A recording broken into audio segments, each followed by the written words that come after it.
రాష్ట్రంలో చూసుకున్నట్లయితే కేసీఆర్ గారేమో దళిత పక్షపాతిలాగా వ్యవహరిస్తున్నారు. వారి కుమారుడు కేటీఆర్ గారి నియోజకవర్గం సిరిసిల్లలో నేడు చూసుకున్నట్లయితే దళితులు వారి నివాసం నుండి బయటికి వెళ్ళలేని పరిస్థితిలో ఉన్నారు. నిన్న కురిసిన వర్షాలకు వారి గృహం నుండి బయటికి వెళ్ళలేని పరిస్థితిలో రహదారులు ఉన్నాయి.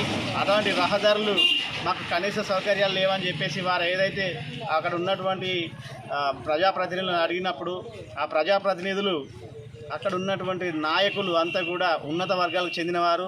ఏదైతే దళిత కుటుంబాలకు వాళ్ళు బయటికి వెళ్ళలేని పరిస్థితిలో ఉన్నారో మీరు బయటికి వచ్చి పీకేదేముందని చెప్పేసి అసభ్యకరమైనటువంటి పదజాలాలతో దళితులను వారు దూషించడం జరిగింది. ఐటీ మంత్రి కేటీఆర్ గారు మీ నాన్నగారేమో మేము దళితులకు ఇది చేస్తున్నాం అది చేస్తున్నామని చెప్పేసి మీరు గొప్పలు చెప్పుకుంటున్నారు. అది కానీ మీ నియోజకవర్గంలో చూసినట్లయితే దళితులకు ఘోరమైనటువంటి అవమానాలు జరుగుతున్నవి. మీ దగ్గరనే సరిగా లేదు. మీరు తెలంగాణ రాష్ట్రం మొత్తానికి దళితులకు మేము ఇది చేస్తున్నాం అది చేస్తున్నామని చెప్పేసి గొప్పలు చెప్పుకోవడం కాదండి. మీరు చూడండి, మీ నియోజకవర్గ నాయకులకు ఫస్ట్ అది చేయండి.